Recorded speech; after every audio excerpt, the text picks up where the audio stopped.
Well, we have a lot going on today on the program, a lot of great guests. But just a few moments ago, we were able to have an exclusive conversation with President Trump. And what we're going to do, it's a little bit different. We normally don't do interviews right out of the gate, but the president dropped a lot of bombshells during this interview, and we're gonna want to talk about those throughout the rest of the program. So let's go now to that interview we just wrapped up with the president. I want to go live to the Patriot Mobile Newsmaker line. What an honor to visit once again with our great president, Donald Trump. Mr. President, welcome back to the show. Well, thank you very much, Todd. And it's been a while, but not that long. And I look forward to talking to you again. You know, Mr. President, was it back in November? You invited me down to Mar-a-Lago. We had a great conversation for the new book. Right. Got a call 2 weeks ago from an investigative reporter at Forbes magazine. And they literally asked me, did President Trump give you, Todd Starnes, any classified documents? And I said, the president gave me a delicious and refreshing Diet Coke. He was a very kind and offered great hospitality at Mar-a-Lago. These people are sick, Todd. They're sick people. Can you imagine? And it's constant. It's just constant. And what this country is going through, we're fighting from within and we're fighting from the outside. But the ones from within are more dangerous. You understand? They are just horrible. Horrible people. They're terrible, Mr. President. And I get this question a lot. How do you cope with all of this? I'm not sure the average American could put up with all of the crap you get, and part of my language, sir, but the crap you get from the deep state and the mainstream media and the Democrats. Well, you know, I get it a lot. 2 days ago, a friend of mine, I actually mentioned it last night. I was doing a friend of yours, Sean Hannity. I did a show last night. And I think it's going to be on tonight also. It's a double. We had it going so good that I think he got 2 hours out of it. You want to know the truth. Wow. It's great. But I mentioned that a guy came up, very successful man. Probably you heard of him. I won't give you his name, but he's a very successful guy. And he asked me, pulled me aside. He said, could I ask you a question? How do you take it? How do you take what they do? And I said, do I have a choice? I mean, you know, it'd be wonderful if I had a choice. I don't. These people are sick. I really believe they hate our country. There's something wrong when you don't want to have borders, when you don't want to have low gasoline prices and energy prices. We were energy independent and even dominant. We were getting to be dominant. We would have been more dominant than Russia and Saudi Arabia combined in a short while. But, you know, all these different things that we did with the biggest tax cuts and regulation cuts, everything, no inflation. We had it going so good. And, you know, to think that we had it going so good, and how can anybody be against a border when you look at what's happening? You know, you probably heard 2 days ago, Venezuela dumped their prisoners into the United States of America. You saw that. They opened up their jail cells. Very bad people. Very bad people, Mr. President.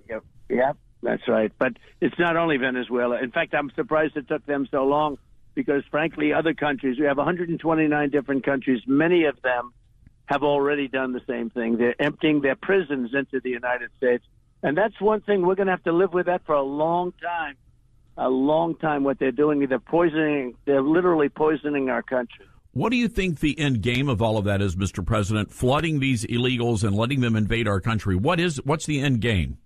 I don't even think they know. You know, they say, they want the votes. You know, frankly, I'm doing so well with the Hispanic votes. I think they're going to vote for me.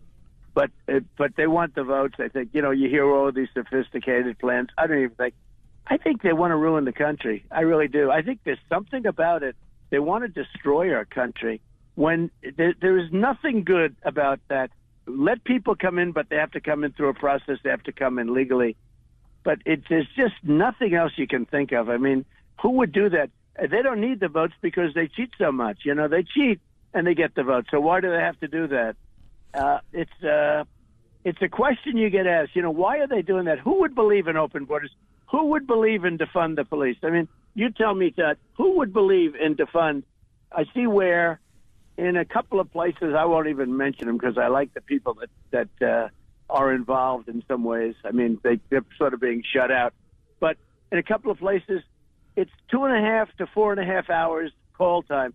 So if you're being raped and you call the police, they'll show up within 2.5 to 4.5 hours.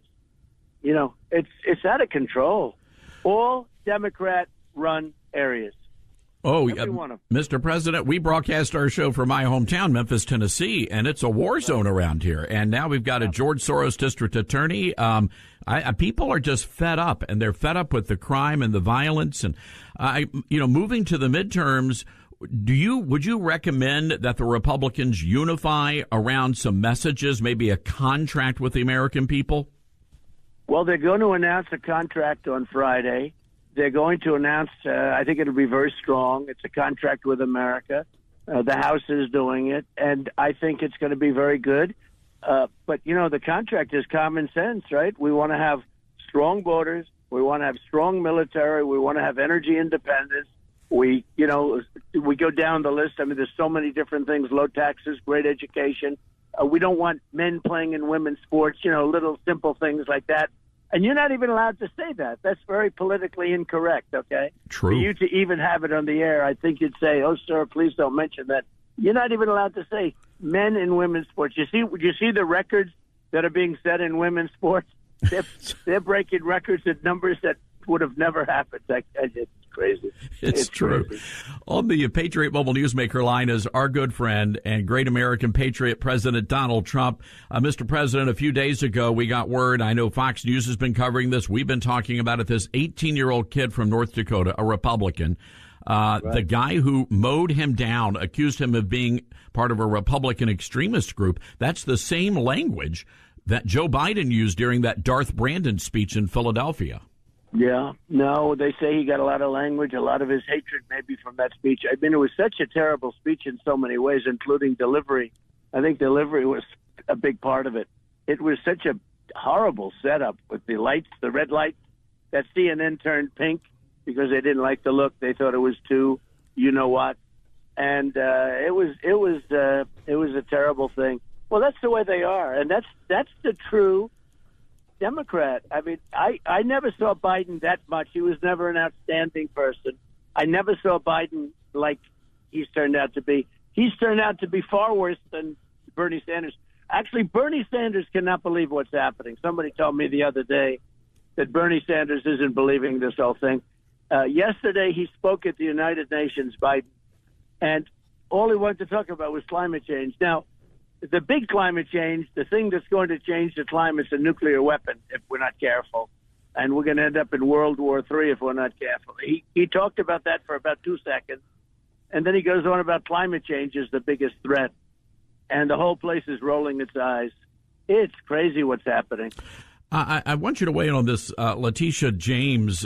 This is a crazy story here. And I want to get to the lawsuit in a moment, but she said she wanted you out of New York City. Now, I lived in New York for 15 years when I was at Fox News, and I'm not sure the average American understands the impact that your company has had in that city and the great things you did, from the buildings to the ice skating rink. What sort of the convention center? Oh, unbelievable! Many buildings all over the city. What sort of an impact is that going to have, Mr. President, if they force all of your business out of New York City? Well, I think it's look, this is a racist attorney general. She's no good. She's a whack job. I never thought she was bringing the case because they don't have a case. In fact, if you look at the reviews, the Wall Street Journal today has an editorial, the most ridiculous thing on values. And I think the values are low in many cases. Actually, they're very low in many cases. And you'll see that. But this is a terrible person who campaigned on, I'll get Trump, I'll get Trump. She campaigned on it. She's got nothing. She couldn't even answer questions yesterday when they were asking her questions. She's dumb as a rock, and she's angry. She's an angry person.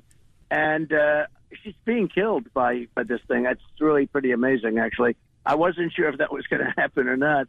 But she's angry, vicious, and dumb. That's a very bad combination. Mr. President, we don't have a lot of time, and I do want to get back to this raid. I heard some rumblings that, I mean, you guys are still trying to figure out what all the FBI took, and I heard somewhere that maybe they might have taken your will. I think they took my will. I'm trying to find it. Now, the bad part about that is if I left somebody a little bit too little, they're going to be reading about it. And I'll have somebody with a long face in front of me, right? But now my will is not there. That's never good. That's never good. Somebody's got my will. So anyway, but I think it's disgraceful what they did. And my poll numbers are the highest they've ever been right now because of all this stuff, and because of the job we did for 4 years. In all fairness, people are longing for it. Like the book Journey Together, the book sold so well because they're almost romanticizing about what it was. Even with all the witch hunts and everything else, practically no president has done what we did with everything, with the biggest tax cuts and the biggest everything. I rebuilt our military. Then we gave $85 billion of it to the Taliban. Can you believe that? $85 billion. And I think the lowest point in the history of our country, personally. I think that was the lowest point. The wall is horrible. Coming through. We built the wall. We completed the wall. And then I said, let's build some more. We were building 200 miles more. Could have had it done in a period of 3 weeks. And they decided not to do it. And that was like the first signal. I said, no way. And they said, yep, they decided not to do it. And so there's something they're doing, Todd, but they're very ill people. They really are. You're right. I saw a meme the other day, Mr. President, that it was a live cam shot of Martha's Vineyard, and I think they were actually building the wall around Martha's Vineyard. Oh, that's funny. Oh, that's great. I think that's great. So anyway, the wall worked. And yes, we had it did. The best border in history, you know that. And we had the lowest number of drugs coming in, the least amount of drugs coming in 50 years. We had a lot of things because of the wall, because of all the wall we built. And we had the lowest number of that. We had human trafficking down to a much lower number. Now it's gone through the roof. Human trafficking now is through the roof. I mean, it's never been anywhere near what's happened now. It's very sad. Mr. President, we have 60 seconds, and I've got to talk about this awesome rally coming up in North Carolina this weekend. It's going to be a lot of fun. Well, it's going to be, and we're there honoring Ted Budd, as you know, who's fantastic, and your Lieutenant Governor, Mark Robinson. I hope you love him because he's a fantastic guy. He's great. And Ted, is now leading substantially. He's a very, very popular guy and a great guy, and I think he's going to have a tremendous victory, and I hope you're going to be there. It's going to be a great weekend in North Carolina, and Mr. President, there are people all over this country. Our audience, border to border, coast to coast, they are Trump fans, and we appreciate you taking time, Mr. President. And I'm your fan, and thank you very much. I really appreciate it, Todd. I'll see you soon, okay? All right. Mr. President, ladies and gentlemen, Donald Trump on the Patriot Mobile Newsmaker line.